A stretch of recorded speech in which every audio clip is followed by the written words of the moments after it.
Bismillahirrahmanirrahim. Assalamu alaikum. Welcome back to Irtisam's Biology. Dear students, today I'm going to teach you our next topic, that is structure of a generalized cell and as well as plasma membrane.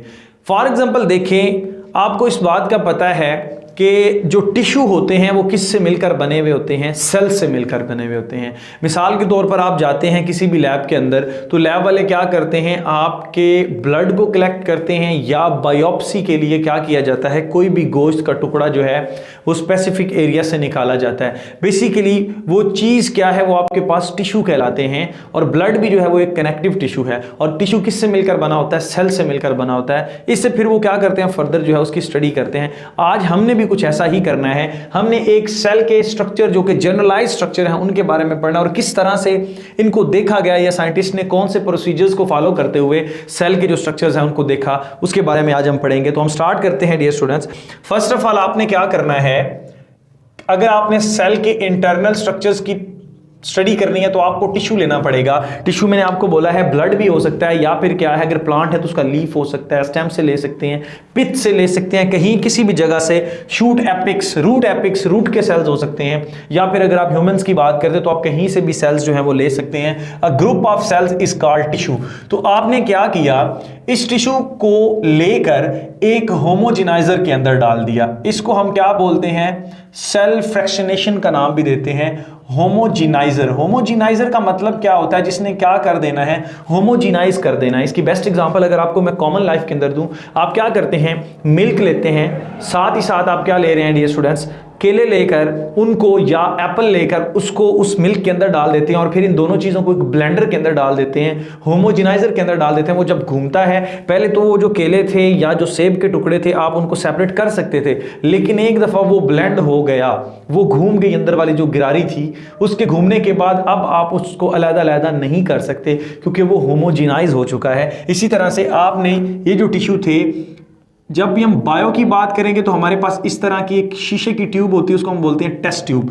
Test tube के अंदर आपने क्या किया, यहाँ तक आपने buffer solution ले लिया, कोई भी सोल्यूशन हो सकता है, कोई भी मीडियम हो सकता है लिक्विड वाला, और ये आपने इसके अंदर क्या डाल दिया है, एग्रीगेट ऑफ सेल यानी कि टिश्यू डाल दिया है। जब आपने इसको ब्लेंड किया, होमोजेनाइज किया, होमोजेनाइज करने के बाद डियर स्टूडेंट्स आप क्या देखते हैं कि आपके पास ये जो सारे का सारा ब्लू यानी कि जो टिश्यू थे ये पूरे उस मीडियम के अंदर क्या कर चुके हैं, फैल चुके हैं, सेपरेट हो चुके हैं, अलग-अलग हो चुके हैं। So tissue is a group of cells. अब ये जो सेल्स हैं ये क्या हो चुके हैं, सेपरेट हो चुके हैं और इसी तरह से ये इस बफर के अंदर क्या कर रहे हैं, फ्रीली फ्लोट कर रहे हैं। अब इनकी जो कंपोजिशन है वो होमोजेनाइज हो चुकी है, एक जैसे हो चुके हैं, यकसां हो चुके हैं, घुल मिल चुके हैं। मैं उर्दू इसलिए ज़्यादा यूज़ कर रहा हूँ क्योंकि मोस्टली जो बच्चे होते हैं फर्स्ट ईयर में वो उर्दू मीडियम से इंग्लिश मीडियम में आते हैं, तो आपको कम से कम पता होना चाहिए। तो होमोजेनाइजर भी आप वर्ड यूज़ कर सकते हैं और आप वर्ड यूज़ यहाँ पर कर सकते हैं ब्लेंडर का भी।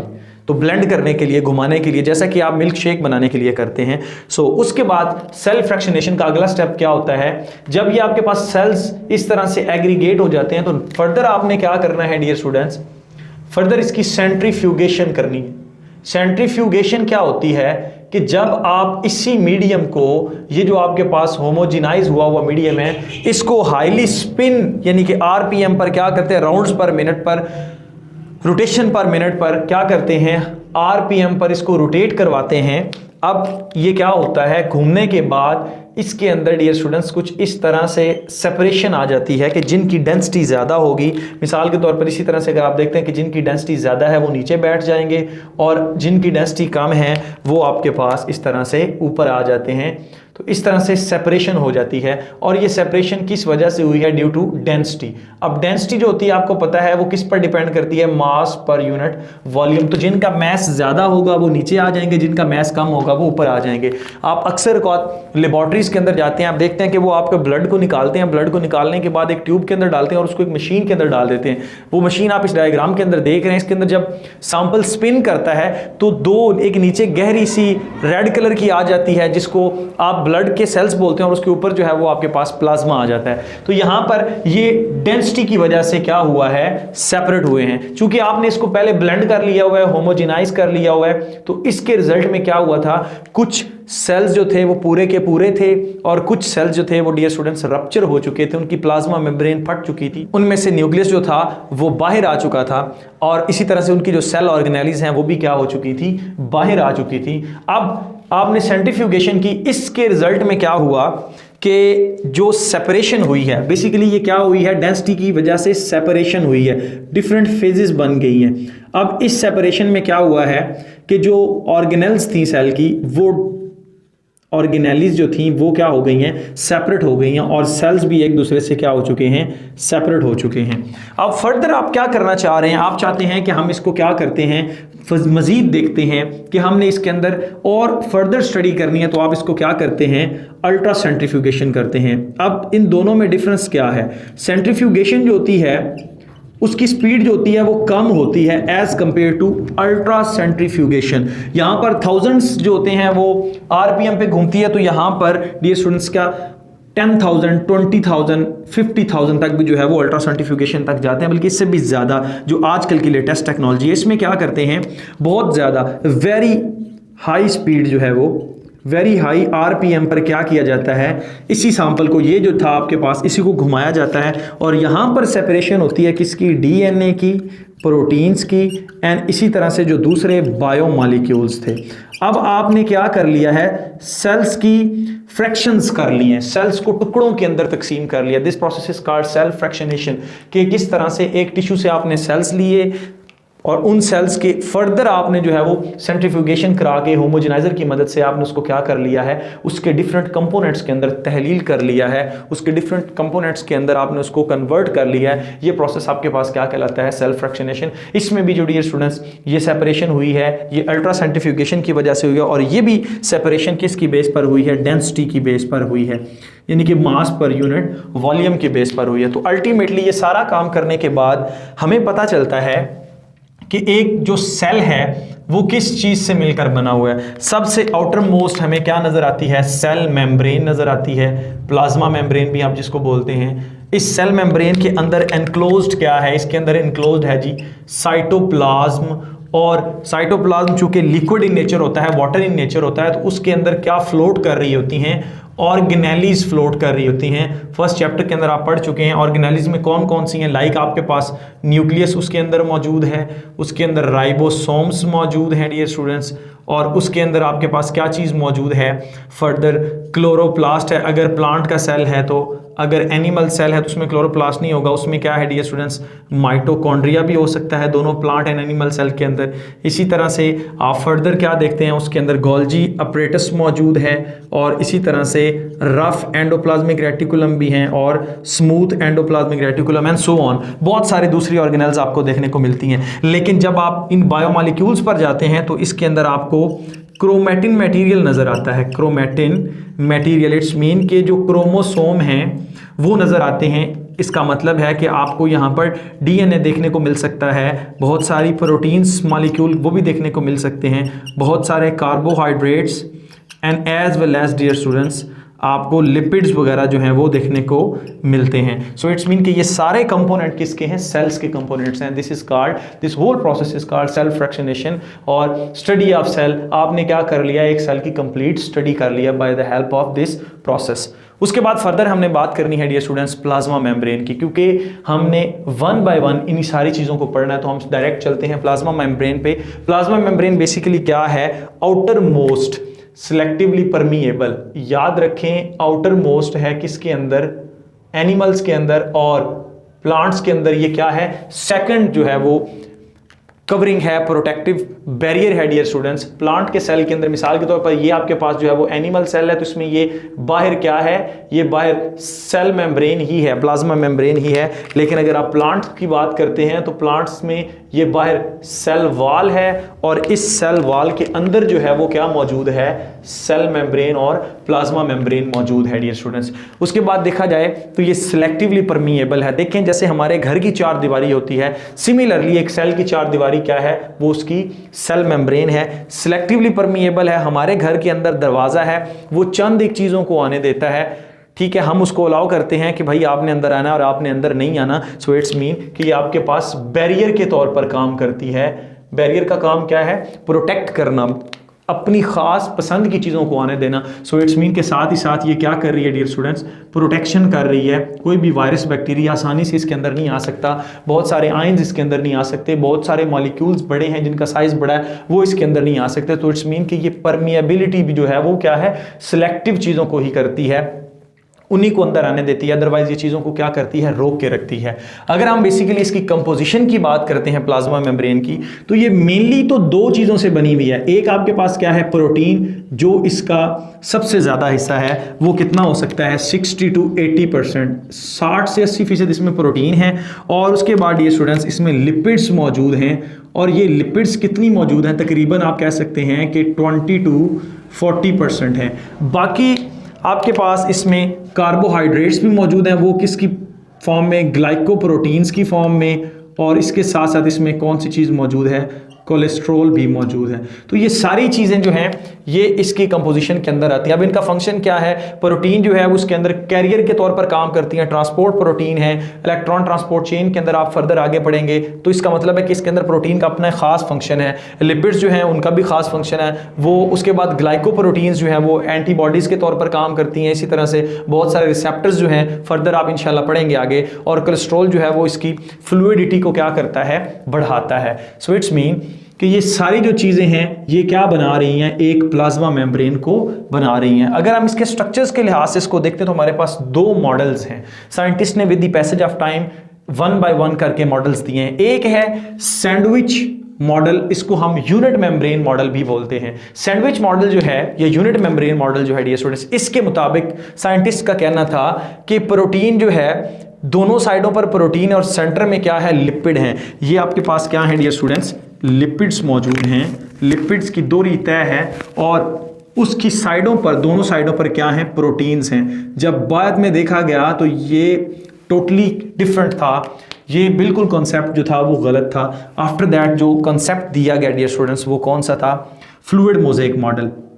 मैं दोबारा इसको थोड़ा सा रिपीट कर देता हूँ। इस मॉडल के मुताबिक ऊपर भी प्रोटीन है, नीचे भी प्रोटीन है, दरमियान में क्या है, लिपिड है। जैसे हम सैंडविच खाते हैं ना, सैंडविच में ऊपर भी ब्रेड नीचे भी ब्रेड, दरमियान में आप कोई भी चीज़ रख सकते हैं। तो वो डियर स्टूडेंट्स आपके पास जो है वो जो दरमियान में चीज़ है, लाइक आपके पास एग्जाम्पल मैं आपको दूँ कि आपने उसके अंदर चिकन रखा हुआ है, एग रखा हुआ है, तो वो क्या है, लिपिड है, और ऊपर वाली दोनों क्या है, प्रोटीन है। तो जो देखा गया इलेक्ट्रॉन माइक्रोस्कोप से या जो फर्दर स्टडीज जो है वो बताती हैं कि ये मॉडल बिल्कुल ही गलत है, ये ठीक नहीं है। तो ठीक कौन सा मॉडल है, ठीक मॉडल है फ्लूइड मोज़ेक मॉडल। जैसा कि मैं आपको ऑलरेडी बता चुका हूं कि इसके अंदर कोलेस्ट्रॉल पाया जाता है। अब कोलेस्ट्रॉल की वजह से इसकी फ्लूइडिटी जो है वो ज़्यादा होती है। ये इसमें जैसे आप समझ लें कि कोई फ्लूइड, अगर आप सेल मेम्ब्रेन को अलग से देखेंगे ना तो वो ऐसे लगेगा जैसे कोई फ्लूइड है, फ्लूइड की तरह। तो फ्लूइड मोज़ेक मॉडल, मोज़ेक का मतलब क्या होता है, धब्बे, दाग। मिसाल के तौर पर मैंने क्या किया, ये एक सेल है और इस सेल की मैंने सारी प्लाज्मा मेम्ब्रेन को काट के बिल्कुल सीधा कर लिया। मिसाल के तौर पर आप देखें, ये सेल था, इसको मैंने यहाँ से काटा है और ये मैंने क्या कर लिया, इसको सीधा कर लिया ऐसे करके। और फिर इसको मैंने जब ऊपर से देखा तो मुझे कुछ यूं नज़र आई। तो इसमें ये जो मैं आपको इस तरह से दिखा रहा हूँ, ये पूरी सेल मेम्ब्रेन के अंदर या प्लाज्मा मेम्ब्रेन के अंदर ये गोल गोल सी जो आपको नज़र आ रही हैं, ये क्या है, प्रोटीन है, और बाकी सारी क्या है, लिपिड है। अब अगर आप इसके साइड व्यू में देखते हैं तो ये जो ब्लैक से दिखाया गया है ये आपके पास क्या है dear students, lipids bilayer है, लिपिड की दूरी तय है। और ये जो ब्लू से आपको दिखाई गई या रेड से दिखाई गई या अगर फर्दर ब्लू से दिखाई गई, ये क्या है डियर स्टूडेंट्स, इसके अंदर प्रोटीन्स हैं। सो प्रोटीन्स आर एम्बेडेड, प्रोटीन धसी हुई है किसके अंदर डियर स्टूडेंट्स, लिपिड की लेयर के अंदर। लिपिड बाई लेयर के अंदर क्या है, प्रोटीन धसी हुई है। मिसाल के तौर पर ये आपके पास सेल मेम्ब्रेन है, ये सेल मेम्ब्रेन है, तो ये इस तरह से प्रोटीन इसके अंदर क्या है, धसी हुई है। इस तरह से डियर स्टूडेंट्स इसके अंदर धसी हुई हैं। जैसा कि एक समंदर के अंदर आपको बहुत सारी कश्तियां देखने को मिलती हैं, तो समंदर क्या है, पूरे का पूरा लिपिड बाई लेयर, और उसमें जिस जिस जगह पर कश्तियाँ मौजूद हैं, जिस जिस जगह पर डियर स्टूडेंट्स जो जहाज़ हैं, बहरी जहाज़ वो मौजूद हैं, शिप्स हैं, वो आपके पास जगह क्या कहलाती है, प्रोटीन कहलाती है। तो इसी तरह से this is called fluid mosaic model. इसमें भी जो फर्दर दिखाया गया है, ये जो आपको नज़र आ रही है, दिस इज़ कॉल्ड ग्लाइकोप्रोटीन। ये ग्लाइकोप्रोटीन है और ये ऊपर जो आपको नजर आ रहे हैं these are called carbohydrates, it's mean कि इसके अंदर कुछ कार्बोहाइड्रेट्स भी मौजूद हैं। फिर फर्दर अगर मैं आपको यहाँ पे इसके साथ ये दिखाऊं तो ये इसके अंदर कोलेस्ट्रॉल के मॉलिक्यूल्स इस तरह से मौजूद होते हैं अंदर, जो इसकी फ्लूइडिटी को क्या कर देते हैं, बढ़ा देते हैं। बहुत ज़्यादा टेम्परेचर कम होने की वजह से बाज़ औक़ात क्या होता है कि जो लिक्विड होते हैं वो जमना स्टार्ट हो जाते हैं, तो ये क्या करता है, क्रिस्टल की फॉर्मेशन से अवॉइड रखता है, तो ये जमती नहीं है, ये अपनी फ्लूइडिटी को मेंटेन करके रखती है। तो यहाँ तक हमने इसके स्ट्रक्चर्स के बारे में पढ़ लिया, मॉडल्स के बारे में पढ़ लिया। अब हमने फर्दर आगे पढ़ना है डियर स्टूडेंट्स फंक्शंस के बारे में। सबसे पहले हमारा है फंक्शन जो है वो परमिएबिलिटी। ये जो प्लाज्मा मेम्ब्रेन होती है डियर स्टूडेंट्स, मैं ऑलरेडी आप लोगों को बता चुका हूं, ये सिलेक्टिवली परमिएबल होती है, जैसा कि मैंने यहाँ पे पहले मेंशन किया है, दिस इज सिलेक्टिवली परमिएबल, यानी कि बहुत सारी चीज़ों को ये अंदर नहीं आने देती और बहुत सारी चीज़ें जो हैं वो अंदर आ सकती हैं। इट्स मीन कि इसने क्या करना है, सिलेक्टिव चीज़ों को आने देना है, बाकी चीज़ों को इसने क्या करना है, रोक के रखना है। तो अब जब चीज़ें अंदर आएंगी सेल के या बाहर जाएंगी, बेसिकली ये क्या हो रही है, ट्रांसपोर्ट ऑफ मटेरियल हो रही है, यानी कि चीज़ें आ रही हैं या जा रही हैं। तो नेक्स्ट जो इसका फंक्शन होगा डियर स्टूडेंट्स, पहला तो था सिलेक्टिवली परमिएबल, बैरियर के तौर पर काम करती है, प्रोटेक्शन के तौर पर काम करती है। दूसरा इसका फंक्शन है ट्रांसपोर्ट। ट्रांसपोर्ट में क्या है, ये मटेरियल को इनसाइड द सेल भी लेकर जाती है और डियर स्टूडेंट्स सेल से आउटसाइड भी करती है, आउटसाइड ऑफ सेल और इनसाइड ऑफ सेल, यानी कि मिसाल के तौर पर ये सेल है तो इसमें मटेरियल बाहर से अंदर भी जा रहा है और मटेरियल अंदर से बाहर भी आ रहा है। तो ये किस तरह से हो रहा है, जैसे हमारे घर में एक खास गेट होता है, इसी तरह से इसने भी अपने अंदर बहुत सारे गेट्स बना के रखे हुए हैं, या ये प्रोटीन्स बना के रखी हुई हैं, चैनल्स बना के रखे हुए हैं, जिनकी मदद से क्या होता है कि मटेरियल जो है वो इनसाइड द सेल और आउटसाइड द सेल जो है वो आता जाता रहता है। तो फर्दर डियर स्टूडेंट्स हमने बात करनी है कि ये जो ट्रांसपोर्ट है ये दो तरह की होती है, एक है पैसिव ट्रांसपोर्ट और दूसरी है आपके पास एक्टिव ट्रांसपोर्ट। पैसिव ट्रांसपोर्ट ऐसी ट्रांसपोर्ट है वेयर नो एटीपी रिक्वायर्ड, जहां पर एटीपी जो है वो रिक्वायर्ड नहीं होता, एटीपी जो है वो बिल्कुल उसकी ज़रूरत नहीं है, मतलब एनर्जी की ज़रूरत नहीं है, सेल को एनर्जी लगाने की ज़रूरत नहीं पड़ती। ये आपके पास क्या कहलाती है, ट्रांसपोर्ट। कौन सी ट्रांसपोर्ट, पैसिव ट्रांसपोर्ट। और इसमें जो चीज़ यूज़ की जाती है डियर स्टूडेंट्स, वो की जाती है कि हाई कंसंट्रेशन से लो कंसंट्रेशन की तरफ। ये आप लोग जानते हैं कि ज़्यादा इर्तकाज से कम इर्तकाज की तरफ। अब मिसाल के तौर पर नीचे फर्श पे पानी है, आप उसके ऊपर सूखा कपड़ा डालते हैं तो पानी नीचे फर्श पे ज़्यादा है तो वो कपड़े की तरफ आना शुरू हो जाता है, क्योंकि पानी ऊपर कम था। तो हाई कंसंट्रेशन से लो कंसंट्रेशन की तरफ जाना शुरू हो जाता है। सो ये आपके पास क्या कहलाती है, पैसिव ट्रांसपोर्ट। इसी में जो आपके पास डिफ्यूजन है, सिमिलरली ये जो मैंने डिफ्यूजन की डेफिनेशन ये जो की है मैंने, ये बेसिकली डेफिनेशन है ही डिफ्यूजन की, कि जो मॉलिक्यूल्स होते हैं वो अपने एरिया ऑफ हाई कंसंट्रेशन से एरिया ऑफ लो कंसंट्रेशन की तरफ जाते हैं। ये क्या कहलाता है, डिफ्यूजन कहलाता है। लेकिन डिफ्यूजन में हम पर्टिकुलर गैसेस की बात कर सकते हैं, अब दूसरे लिक्विड्स की बात करते हैं, लेकिन जब हम ऑस्मोसिस की बात करते हैं तो ऑस्मोसिस में क्या होता है कि जो वाटर मॉलिक्यूल्स होंगे ना, वाटर मॉलिक्यूल्स वो क्या करते हैं, अपने एरिया ऑफ हाई कंसंट्रेशन से एरिया ऑफ लो कंसंट्रेशन की तरफ जाएंगे, लेकिन एक परमिएबल मेम्ब्रेन से गुजरकर, through a semi permeable membrane, या आप कहते हैं through plasma membrane. The movement of water molecule from the area of higher concentration to area of lower concentration through a semi permeable membrane, this is called osmosis. तो इसमें जो चीज़ involve है वो क्या होती है, प्लाज्मा मेम्ब्रेन इन्वॉल्व होती है। तो इस तरह से ये जो प्रोसेस है ये भी क्या होता है, पैसिवली होता है, यहां पर भी एनर्जी की जरूरत नहीं होती। अगर हम बात करते हैं एक्टिव ट्रांसपोर्ट की, तो एक्टिव ट्रांसपोर्ट जो है उसमें मैं आपको बताता चलूं डियर स्टूडेंट्स, हमें एनर्जी की जरूरत होगी, एनर्जी जो है वो रिक्वायर्ड होगी। सो एक्टिव ट्रांसपोर्ट में क्या होने जा रहा है, एटीपी जो है वो रिक्वायर्ड होगी। इट्स मीन कि एटीपी की ज़रूरत है।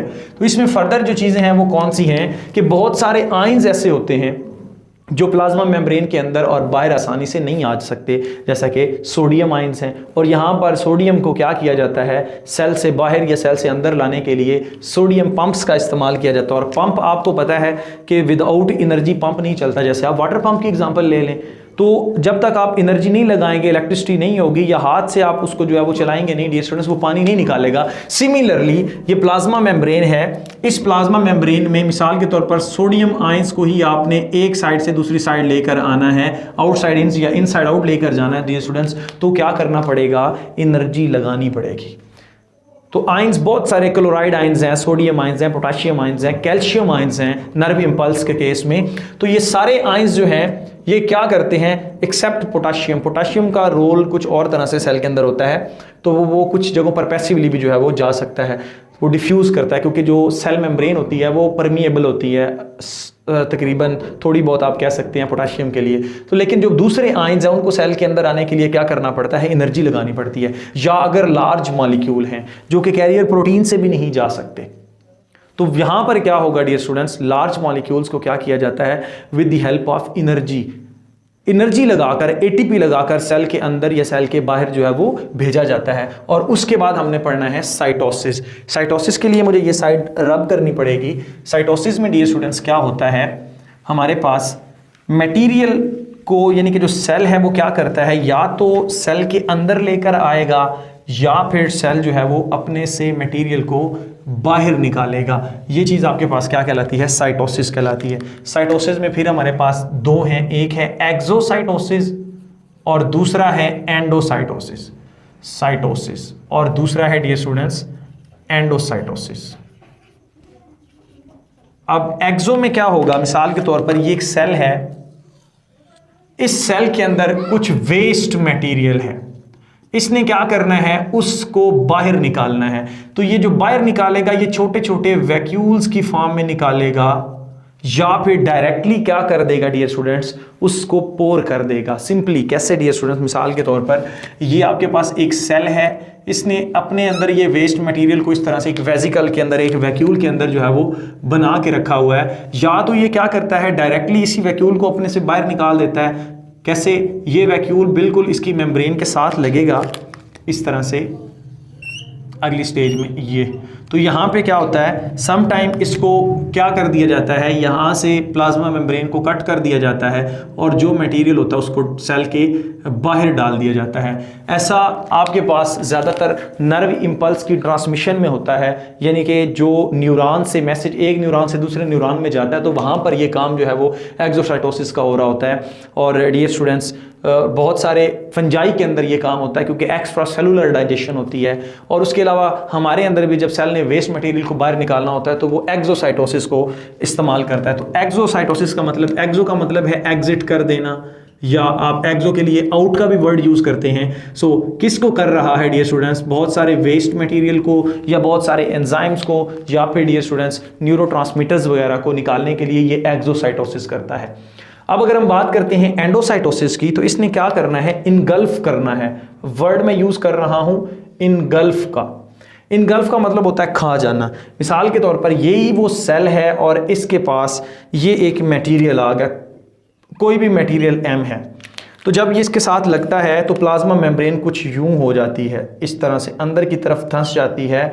और इस M को अब इन्होंने क्या कर लिया है, अपने अंदर इस तरह से ऐसे सेल ने जो उसको इनगल्फ करने की कोशिश कर रहा है, और अगले ही लम्हे ये प्लाज्मा मेम्ब्रेन यहाँ से जुड़ जाएगी।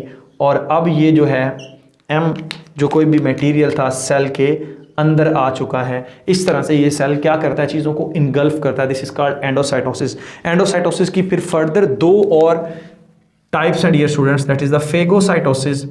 फे से फेगो, फे से फूड, ठीक है ना, और पाइनोसाइटोसिस, या इसको हम पिनोसाइटोसिस भी बोलते हैं, पी से पाइनो, पी से पानी। सो अगर लिक्विड मटेरियल होगा, अगर लिक्विड मटेरियल को सेल जो है ड्रॉप्स की फॉर्म में इनसाइड द सेल लेकर जाता है तो वो आपके पास पाइनोसाइटोसिस है। अगर सॉलिड फॉर्म में लेकर जा रहा है तो ये आपके पास क्या कहलाता है, फेगोसाइटोसिस कहलाता है। और इसी तरह से डियर स्टूडेंट, सेल जो है वो कंडक्शन ऑफ नर्व इम्पल्स जो है वो भी करता है, कि जैसा कि मैं आपको ऑलरेडी बता चुका हूँ कि न्यूरॉन सेल ये जो मैसेज ये मैं यहाँ से ऐसे ऐसे कर रहा हूँ, या ये जो मैं मार्कर के साथ पूरा लेक्चर आपको दिया, या जो मैं बोल रहा हूँ, या ये जो मैंने अभी अपने बालों को ऐसे किया है, ये जितने भी इशारे हैं, जो भी काम है, मैं अपनी सोच समझ से कर रहा हूँ। तो ये सारा मैसेज कहाँ से जा रहा है, दिमाग से जा रहा है। और इस मैसेज को लेकर कौन जा रहे हैं डियर स्टूडेंट्स, सेल ही लेकर जा रहे हैं। और इसमें रोल कौन प्ले कर रहा है, प्लाज्मा मेम्ब्रेन रोल प्ले कर रही है। इसके बारे में आप इंशाल्लाह सेकंड ईयर के अंदर पढ़ेंगे। सो डियर स्टूडेंट्स, ये था आज का हमारा lecture. Stay connected. Thank you and अल्लाह हाफिज़।